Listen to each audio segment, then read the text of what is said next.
Haruki Murakami writes about people who disappear, into wells, into jazz bars, sometimes into themselves. Born in Kyoto in 1949, Murakami ran a small jazz bar named Peter Cat for 7 years before a late-night baseball game supposedly inspired his first novel. 4 decades later, his books have been translated into more than 40 languages and have sold tens of millions of copies worldwide. He's also racked up serious hardware: the Franz Kafka Prize in 2006, the Jerusalem Prize in 2009, and most recently, Spain's Princess of Asturias Award for Literature in 2023. In Norwegian Wood, nothing supernatural happens. We get dorm rooms that smell of instant coffee and endless train rides through the rain. Toru Watanabe remembers the exact Beatles song, Norwegian Wood, that plays the night Naoko asks him to walk. Toru can name the cafe, the rain, the exact minute Norwegian Wood cues up. Murakami is flagging that memory itself is a half step towards a surreal. Memory is already 50% fiction. The moment you relive it, the scene warps around your emotion, not the fact of the matter. In Kafka on the Shore, a runaway teen and an elderly cat whisperer head towards the same mystery, until sardines and mackerel rain from a cloudless sky. The cat finder, Mr. Nakata, loses his reading ability after a childhood trauma, but he gains the power to talk to cats. Murakami suggests that reality runs a swap economy. Lose one faculty, gain another. Nakata's cat conversations aren't logical in a grammatical sense, but they're true inside the story's reality. And the Wind-Up Bird Chronicle begins with a man, Toru Okada, looking for his missing cat, and tumbles into a hidden staircase where 3 layers overlap: modern Tokyo suburbia, war flashbacks from Manchuria, and a dream corridor accessed through a dry well. Murakami says these are not memories, dreams, and facts. They're simply different floors of the same house. When Toru Okada sits at the bottom of the well, the water-stained bricks match cut to the cracked walls of a war tunnel in the next chapter. But the surreal aspects of the Wind-Up Bird Chronicle are particularly interesting. The wind-up bird is never seen, only heard, making a metallic sound somewhere above the trees. Kumiko, Toru's wife, jokes that it winds the spring of the world as if each noise resets reality for another day. Because the bird is felt, not witnessed, it mirrors the way dread operates in real life, present everywhere, provable nowhere. The more Toru ignores life's stutter, such as his job loss or his marital drift, the louder this invisible bird is. In Norwegian Wood, love is portrayed as experimental. 2 people test whether intimacy cures grief, and, in the end, it doesn't. That's Murakami's first thesis. Affection can comfort without solving the problem. Love can be a provisional shelter but not entirely rebuild who you are.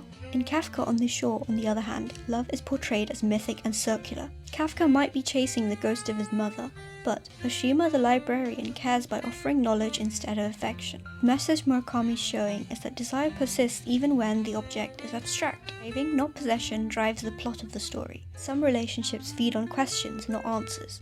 But most of all, in the Wind-Up Bird Chronicle, love is portrayed as unglamorized maintenance work. Toru Okada's mission isn't pure emotion, it's admin. He combs through cryptic phone calls, old soldiers as war testimonies, and his own inertia to rescue Kumiko's sense of self. Emotion alone isn't enough. Research and an unwillingness to give up matter. It's a project management version of love. Solitude is seen in Norwegian Wood, where every character schedules their own isolation. Naoko retreats to a sanatorium, Midori vanishes into afternoon movies, and Toru spends weekends walking Tokyo alone. Murakami frames solitude as maintenance, or preventative care. Skip it and the psyche crashes, same as skipping sleep. But in Kafka on the Shore, Kafka camps on a remote beach and writes diary entries nobody will read. The solitude is self-chosen, diagnostic. He learns which parts of his story survive when no one else is watching. Murakami is suggesting that solitude is a means to strip the audience away and see which parts of your identity keep talking back. But in the Wind-Up Bird Chronicle, Toru Okada spends literal days at the bottom of a dry well. No light, no sound. Strip away social input and see what mental processes keep going. Murakami's suggestion is that autonomy and isolation are twins. You don't get one without the other. In these 3 books, you see different perspectives on reality, love, and solitude. But if you're short on time and want a smaller story, pick Men Without Women. There's no dream wells here. Just taxi drivers, surgeons, and bartenders wrestling with the sudden absence of women who once defined them. Or you could try South of the Border, West of the Sun.